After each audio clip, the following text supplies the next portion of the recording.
Chapitre 9. Monte un dossier de production de la meilleure façon. Tu as un super projet entre les mains et tu souhaites monter un dossier de production pour le présenter au CNC, aux aides régionales et à d'autres fonds. Ton plus grand rêve à l'heure actuelle est de pouvoir enfin réaliser ton film. Je peux sûrement t'aider dans cette partie, certes très administrative du travail, mais nécessaire. Maintenant, tu te demandes sûrement comment constituer un dossier de production, n'est-ce pas ? Il y a quelque temps, je n'en avais pas la moindre idée non plus. Toutefois, après avoir passé des dizaines et dizaines de commissions, je commence à être rodé. Je t'explique ici ce que tu dois y intégrer. Intègre ces éléments à ton dossier de production et maximise tes chances. Le pitch. Le pitch est relativement court puisqu'il fait entre 2 et 3 phrases. En somme, il s'agit de ton histoire formulée de manière condensée. Tu dois mettre en avant ce qui lie ton personnage à l'intrigue. De manière générale, le pitch condense l'événement qui déclenche l'action, une description du personnage et un indice sur le déroulement de l'histoire. La fiche technique.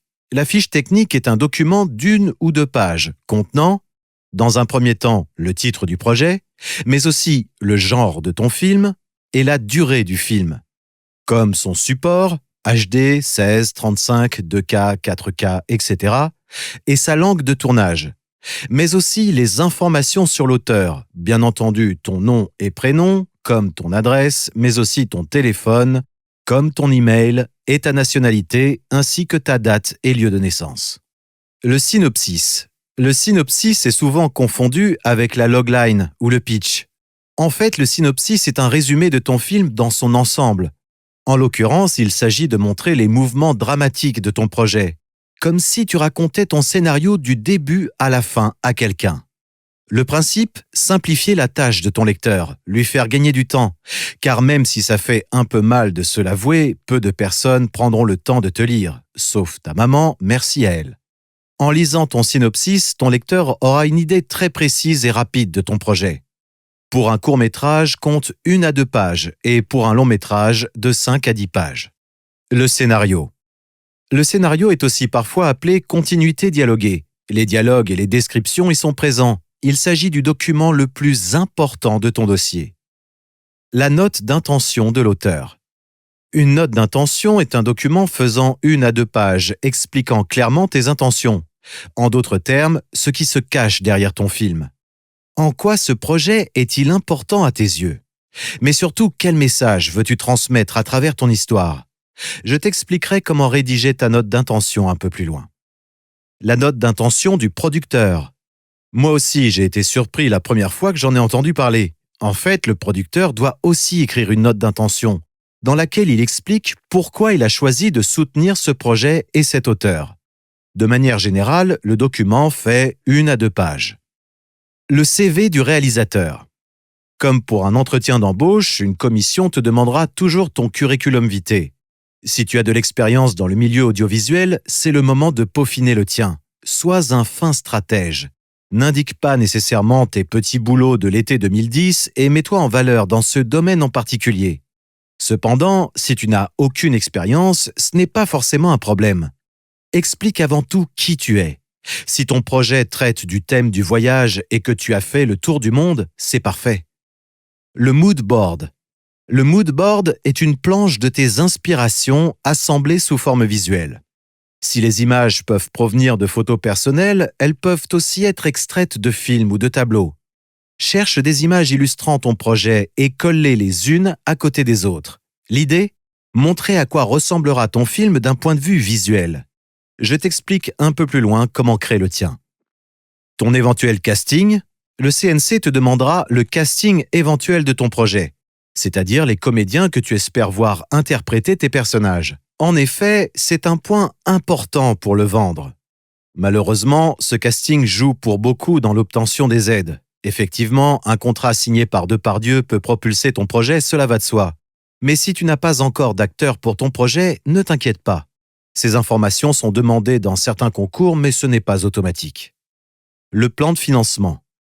Je te vois grincer des dents. Mais ne t'inquiète pas, en règle générale, ton producteur se charge de cette partie. Le plan de financement met en avant les aides que tu as obtenues et celles que tu as demandées. Comment vas-tu réunir l'argent pour ton projet ? Cet argent peut venir de fonds privés, du CNC, des aides régionales, du grec, de Beaumarchais, de la poche de tes producteurs ou de la tienne. Le tableau doit mettre en avant ce que chacun met sur la table. Le budget prévisionnel. Quel beau tableau Excel! Il doit répertorier toutes, et je dis bien toutes les dépenses liées à ton film. Du paiement de l'acteur au prix des costumes, ou encore à la table régie, tout y passe. De manière générale, le producteur se charge souvent de cette partie. Équipe artistique et technique. Dans ce document d'une page, tu présenteras ton équipe, la réalisateur ou réalisatrice, le ou la premier assistant réalisateur, réalisatrice, le ou la script, le ou la directeur, directrice de la photo, l'ingénieur du son, le ou la mixeur son, la régie, la producteur ou productrice, la monteur ou monteuse, la décorateur ou décoratrice, les VFX, la compositeur ou compositrice de musique, etc. Le savais-tu? De nos jours, il est très facile de construire une équipe grâce à Internet. Le découpage technique. Il s'agit probablement du document le plus froid de ton dossier.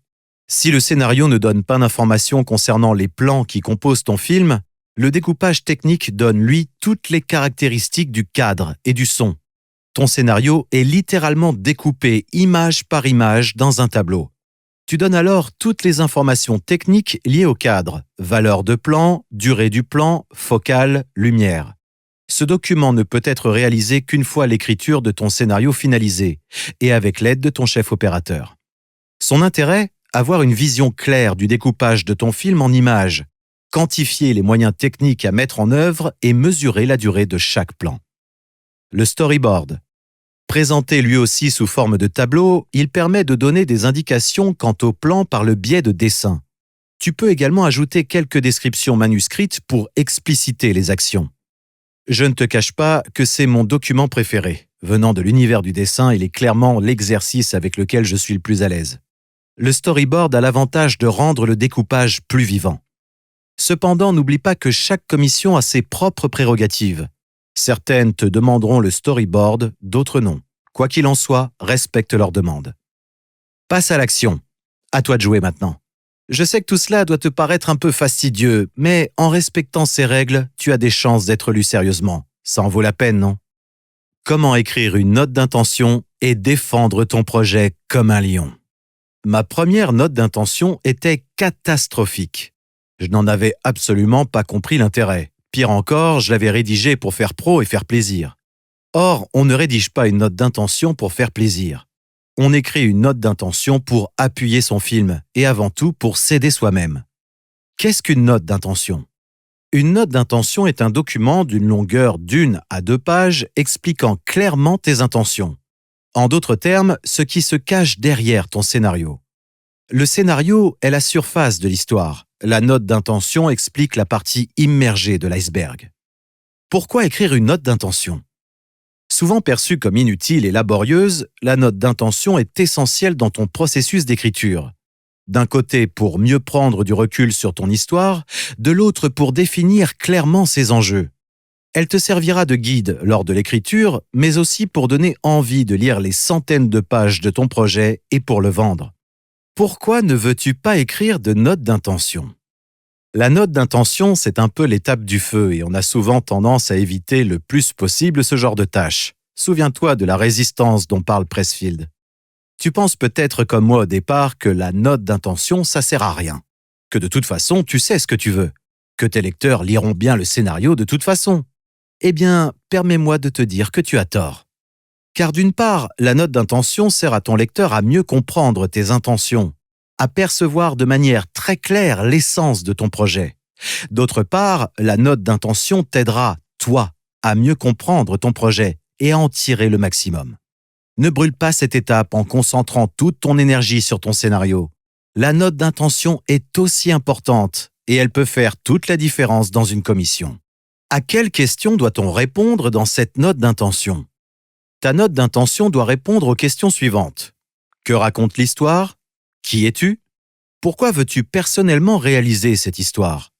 De quoi parle ton histoire au fond? Quel est le thème et la problématique? En quoi ton histoire est-elle originale? En quoi le personnage principal répond-il à cette problématique? Quelles sont tes influences? Comment souhaites-tu réaliser ce projet? Quelle esthétique visuelle, sonore? Évite de rendre la note d'intention universitaire, longue, hésitante. Ma première note d'intention était terriblement longue et ennuyeuse. Elle transpirait l'universitaire qui a lu Chion, Bazin ou Deleuze et se tue à le faire savoir. Au contraire, sois concis et efficace.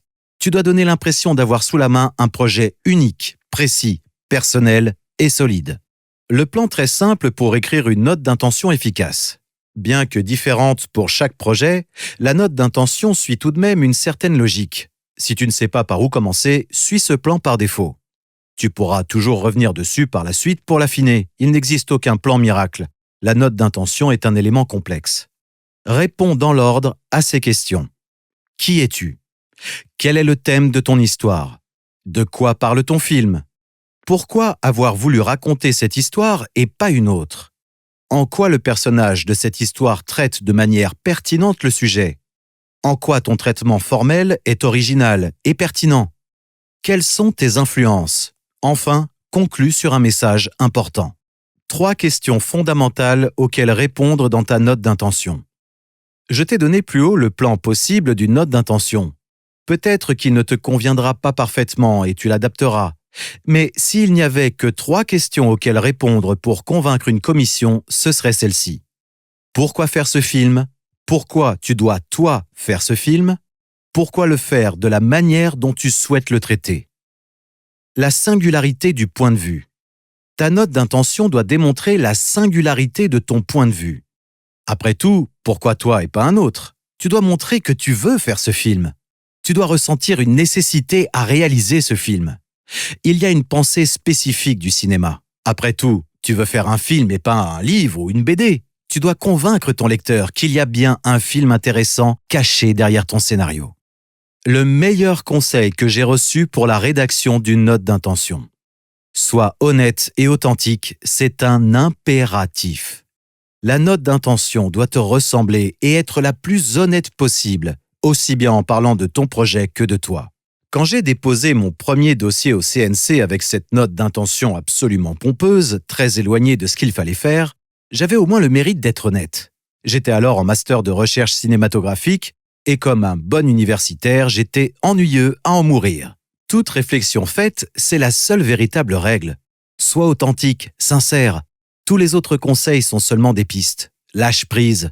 Si tu as écrit ton super projet, c'est que tu sais pertinemment pourquoi il te touche et ce qui en fait la beauté. Quelques conseils. Sois précis, pas de blablabla. Va droit au but de manière claire et concise. Évite le langage universitaire pompeux. En effet, il ne s'agit pas de montrer que tu es le prochain Balzac. Tu dois donner envie de lire ton projet et de comprendre ta démarche. Sois le plus succinct possible, pas de mots en trop. Pense à tes lecteurs qui liront des dizaines de projets dans la journée. La note d'intention peut être courte et géniale. La longueur de ta note ne veut pas dire qu'elle est incroyable. Je pense entre autres au projet Junior de Julia Ducournau. La note fait à peine une page, mais est parfaitement pertinente. Ne sois pas trop technique. Fais attention, une note d'intention doit montrer tes intentions, mais ne doit pas être un faire-valoir de ta technique. Ton chef-op sera content de savoir quels objectifs tu utiliseras, mais les lecteurs de commission beaucoup moins. Toutefois, des indices plus techniques peuvent être intéressants s'ils s'inscrivent dans ta démarche créative. Bien entendu, lis des projets d'auteurs qui ont réussi à faire produire leurs projets. Inspire-toi toujours des meilleurs. Ou lire des exemples de notes d'intention. Je te conseille d'aller faire un tour sur la scénariothèque du CNC pour y lire des notes d'intention. Tu y trouveras un panel d'exemples de qualité. Les dossiers de films y sont disponibles gratuitement, notes d'intention comprises. De plus, le CNC est extrêmement sélectif, ce qui te donne l'opportunité de lire ce qu'il y a théoriquement de mieux. Passe à l'action. Ta note d'intention est primordiale, il s'agit d'un espace dans lequel tu peux laisser transparaître ta personnalité, tes intentions en tant qu'auteur, un peu de ton vécu, indiquer quelles sont tes inspirations et tes aspirations. C'est une belle occasion de faire valoir ton projet, ne la néglige pas et fais-en un atout. Procède au découpage technique et un professionnel tu seras. Savoir quels plans tu souhaites tourner et les garder en tête ne suffira pas. En tant que réalisateur, tu dois partager tes idées avec ton équipe de mise en scène. Pour cela, il faut réaliser un découpage technique. Nous allons aussi parler storyboard et plan au sol. Le découpage technique, qu'est-ce que c'est? Un découpage technique se présente dans la majorité des cas sous forme de tableau. Il est destiné à l'équipe technique afin de déterminer les choix d'optique, les valeurs de plan et les mouvements de caméra souhaités par le réalisateur pour traduire son scénario en images. Grâce à ce document, l'équipe technique sait ce qui doit être tourné bien avant le tournage, mais aussi durant le tournage. En somme, le découpage technique sert de checklist. À quoi sert un découpage technique? Le découpage technique permet une organisation optimale du tournage. Grâce à ce document, l'assistant réalisateur est en mesure de diriger son équipe et de répartir les tâches. Il sert également à la production afin d'estimer les coûts et le temps nécessaire au tournage. Il permet au monteur, durant la phase de montage, de reconstruire l'idée initiale du réalisateur. Enfin, il s'agit aussi d'un élément destiné au directeur de la photographie afin de préparer en amont ses choix d'éclairage. Un exemple de découpage technique. La forme peut varier d'un découpage technique à un autre avec plus ou moins d'informations. De manière générale, un découpage technique comprend le numéro de la scène et de la séquence, une description de l'action, une description de la valeur du plan et du mouvement de caméra, une description de ce qui doit être entendu, le choix du raccord.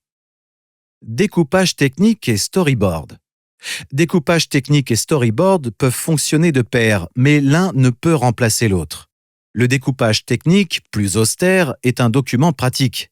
Une équipe de professionnels n'a aucun mal à lire ce tableau et peut y anticiper les choix du réalisateur. Le storyboard, quant à lui, est une traduction en dessin des choix pris lors du découpage technique.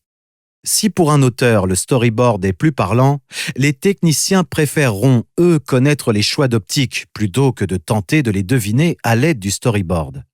Toutefois, si le temps de pré-production le permet, tu peux cumuler les deux documents dans un seul. C'est même l'idéal. Je n'ai pas besoin d'un découpage technique, tout est dans ma tête. Erreur fatale. Le jeune réalisateur pense toujours que le découpage technique n'est pas nécessaire, puisque tout est déjà dans sa tête, et je le comprends. En réalité, plusieurs raisons peuvent te pousser à ce raisonnement. Le découpage technique est particulièrement pénible à faire. Il est très probable que tu aies du matériel très léger qui te permet de changer de cadre très rapidement. Tu te précipites parce que tu as hâte de tenir ta caméra. Mais ce document est avant tout nécessaire à une bonne communication avec ton équipe. Tu dois impérativement l'écrire. Le plan au sol. Entre le découpage technique et le storyboard, il te reste une étape, le plan au sol. Le plan au sol est une représentation en plan de l'espace du tournage, la position de la caméra, la position des acteurs et éventuellement de leur déplacement, la position du matériel, éclairage, grue, travelling, etc. Passe à l'action. Le découpage technique est un outil clé pour toute ton équipe. Prends soin de le réaliser correctement. Ainsi, tes indications pourront être suivies au pied de la lettre. C'est l'occasion de montrer que tu es certes un auteur, mais que tu as bien conscience de l'importance de la technique dans la réalisation d'un film. Et c'est important.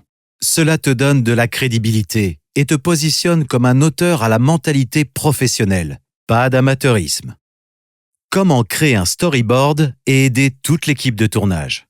Ça y est, ton scénario est prêt. Ta note d'intention est impeccable. Le tournage de ton film approche à grands pas. Tout d'abord, félicitations. Monter un projet n'est jamais facile, il faut l'avouer. Il te reste cependant une étape cruciale pour venir à bout de ton film, celle du storyboard. Eh oui, un film c'est avant tout des images et des sons. Il va maintenant falloir retranscrire tes superbes idées de mise en scène en storyboard. Qu'est-ce qu'un storyboard? Un storyboard est une suite de dessins correspondant chacun à un plan. Il permet de visualiser le découpage du film lors de sa préparation. Le storyboard permet de visualiser le découpage d'un film en dessin. On pourrait simplifier et dire que le storyboard est une sorte de BD du film. Qui fait le storyboard? Sur ce point, il n'y a pas de règle, surtout en France. Si le métier de storyboarder est bien défini et très présent dans l'industrie cinématographique américaine, cette profession est souvent absente des génériques français. Quoi qu'il en soit, la création du storyboard se construit en collaboration avec le réalisateur, le directeur de la photographie et le storyboarder. Le storyboard peut aussi être réalisé sommairement par le réalisateur lui-même. À quoi sert exactement le storyboard? Le storyboard a plusieurs fonctions. Nous pourrions cependant en sélectionner deux principales. Découper en plan l'action de manière claire et précise, traduire les idées du metteur en scène en images de sorte qu'elles soient bien comprises par son équipe. Tu l'as compris, non seulement le storyboard permet au réalisateur de préciser ses intentions, mais aussi de les communiquer à son équipe. En effet, le scénario apporte des indications quant à l'histoire, mais donne très peu d'informations quant au choix de mise en scène du réalisateur. Le storyboard apporte ces réponses en donnant des informations sur la valeur du plan, sur sa composition, sur la focale utilisée, le mouvement de caméra et parfois même sur la durée de celui-ci. Faut-il savoir dessiner pour faire un storyboard? La réponse est non. Pas du tout. Tu dois juste être en mesure de traduire tes idées correctement. Le storyboard n'est en rien une démonstration de style. Tu ne me crois pas? Prenons Scorsese, dont tout le monde est d'accord pour dire qu'il est l'un des plus grands réalisateurs du monde. Il réalise lui-même certains de ses storyboards, et ce n'est pas un dessinateur né. Aussi pitoyable que tu penses être en dessin, je suis sûr que tu te débrouilleras à merveille. Des bonhommes bâtons suffisent. Quel logiciel utiliser pour faire un storyboard? Il existe de nombreux logiciels pour réaliser des storyboards. J'en ai testé de nombreux et je dois dire que j'ai toujours été déçu. Nous avons souvent tendance à vouloir utiliser des logiciels alors qu'un stylo fait très bien l'affaire. Sans compter qu'il nous sort de nos écrans. Tu as besoin d'un crayon, d'un modèle de storyboard vierge ou de post-it, d'une imprimante et d'un scanner. Comment faire un storyboard? Étape 1. Découper la séquence. Imprime ton scénario et commence à découper ta première scène. Ici, il n'est pas question de commencer à dessiner. Tu vas visualiser ta scène dans ta tête et noter pour chaque plan la valeur du plan mais aussi le mouvement, s'il y en a un. On appelle ça faire le découpage. Étape 2, dessiner l'image correspondante. Maintenant, nous allons dessiner les plans correspondants. Une technique sympa est d'utiliser des post-it pour une ébauche facilement recomposable. Étape 3, supprimer du scénario découpé toutes les informations induites par l'image. Avant de monter le tout ensemble, enlève toutes les informations décrites dans le scénario quand elles sont déjà présentes dans l'image. Cela évite au lecteur de perdre du temps à lire 2 fois la même information. Tu remarques que les indications sonores sont toujours laissées. Certaines actions sont difficiles à traduire en dessin. Je préfère parfois laisser une petite description pour éviter les confusions. Étape 4, compiler le tout. Il faut maintenant coller l'ensemble de ces informations sans oublier d'ajouter le numéro des plans et pourquoi pas sa durée estimée. Personnellement, j'utilise Photoshop, mais rien ne t'empêche de le faire à la main ou même de faire du collage. Encore une fois, le but est que tu sois à l'aise. Ne complexifie pas ta tâche. Où trouver des exemples de storyboards de films? Les storyboards ne sont pas évidents à trouver sur le net gratuitement. J'ai pour ma part une belle collection de storyboards. J'en suis très fan. Je te conseille vivement de te procurer le storyboard du premier Star Wars, qui est magnifique, ou encore ceux des films de Miyazaki, absolument superbes. Passe à l'action. Alors, plaît ou plaisir? Si comme moi tu aimes dessiner, régale-toi à représenter ton film en dessin tel que tu l'imagines. Pas de panique, même si tu n'es pas dessinateur, avec quelques mots pour indiquer tes intentions, tes techniciens comprendront très bien comment tu souhaites tourner tes plans. Suis simplement les 4 étapes décrites plus haut. Comment fabriquer un mood board pour montrer tes inspirations et ton univers? Qu'est-ce qu'un mood board? Un mood board est une planche d'images choisie avec soin, dessin, photos, peinture, collage, etc., qui traduit une identité visuelle. Si tu fais un film, ce seront des inspirations évocatrices permettant d'en traduire le style. L'identité ne se fait pas seulement sur une image, mais sur la combinaison de ces images. Le lien qui unit ces images créera dans la tête de ton lecteur l'imagerie de ton projet. À quoi sert un mood board? Grâce à cette planche, il sera facile pour ton lecteur d'imaginer à quoi ressemblera graphiquement la photographie de ton film. Tout ce qui sera dans l'image. Toutefois, le mood board est un élément optionnel dans un dossier de production. Le mood board permet donc de traduire en images les inspirations de l'auteur, l'univers graphique du film, la lumière, l'ambiance, les émotions, les couleurs, les textures, les décors, les costumes, le ton, etc. Qui réalise le mood board? En règle générale, le mood board est réalisé par l'auteur et le directeur de la photographie. Mais rien n'empêche que d'autres membres du projet interviennent. Pour ma part, ma productrice m'a aidé. Sur ce point, pas de règle précise. La règle d'or. Attention toutefois à ne pas t'éparpiller. Le choix de tes images doit être très précis et doit surtout répondre à une règle d'or, faire ressentir ton film. C'est pour cette raison que je ne peux que te conseiller de mettre des images cinématographiques. Les erreurs à ne pas commettre. Créer un ensemble incohérent. Il faut que tes images soient homogènes. Attention aux images de mauvaise qualité. Sois diversifié. Évite les images qui se ressemblent trop. Pas de redites. Non, mais pas trop. Quel logiciel pour faire un mood board? De mon point de vue, tout logiciel de traitement d'images fera l'affaire. Photoshop, GIMP, InDesign et même PowerPoint. Ne te tracasse pas avec ces détails techniques. L'important est le résultat que procurent les images, pas l'outil que tu vas utiliser. Où trouver des images pour mon mood board? Pour trouver des images, rien de plus simple. Google Images est ton ami. Tu peux aussi utiliser Pinterest, très pratique pour créer un recueil d'images. Passe à l'action. Prends le temps de t'installer confortablement, de te remémorer des photographies qui t'ont plu, regarder des photos de décors, de lumière, et choisis des images représentant les teintes que tu espères voir dans ton film, son esprit esthétique, atmosphérique, etc. Loin d'être une corvée, c'est un moment agréable et ludique. Tout indice visuel fourni à ton chef opérateur et ton chef déco sont un pas de plus vers une compréhension immédiate de ce que tu souhaites voir à l'image.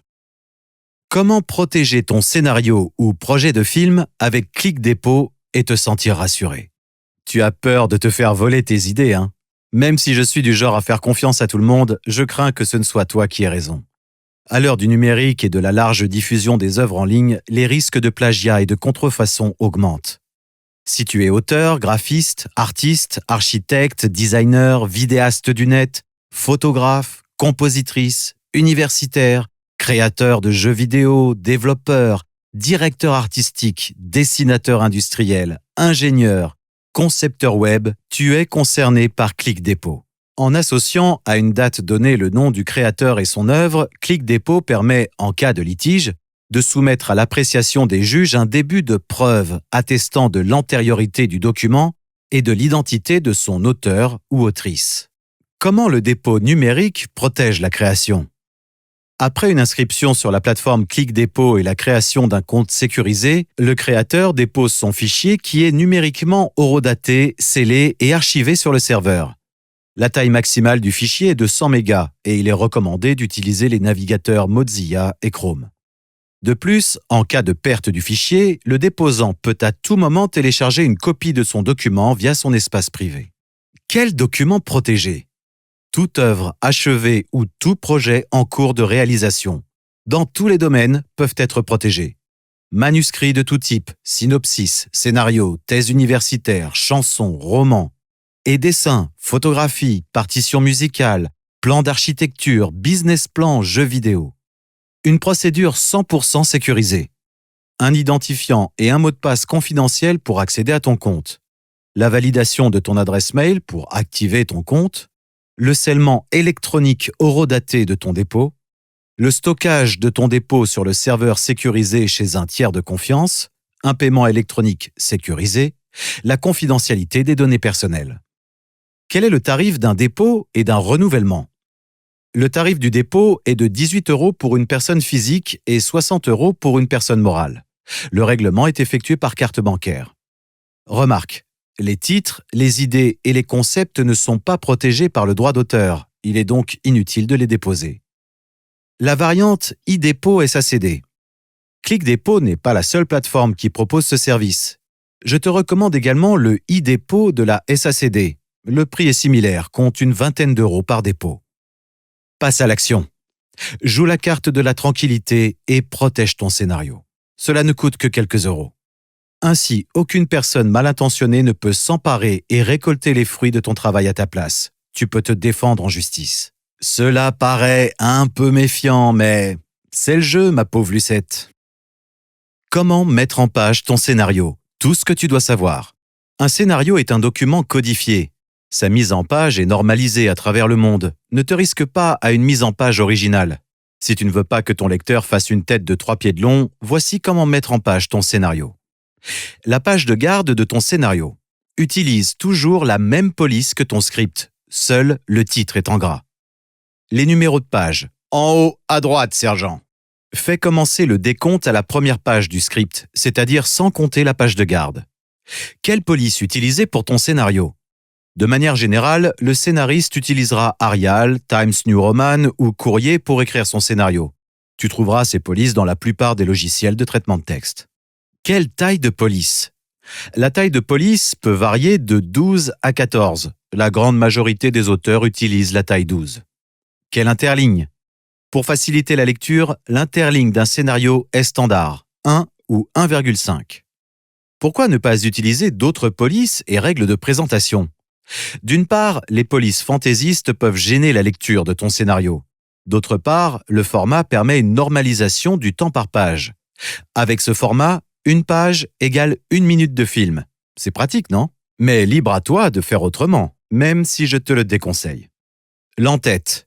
Il est obligatoire et comprend numéro de la scène, un tiret, intérieur ou extérieur, un autre tiret, lieu, un tiret, jour ou nuit.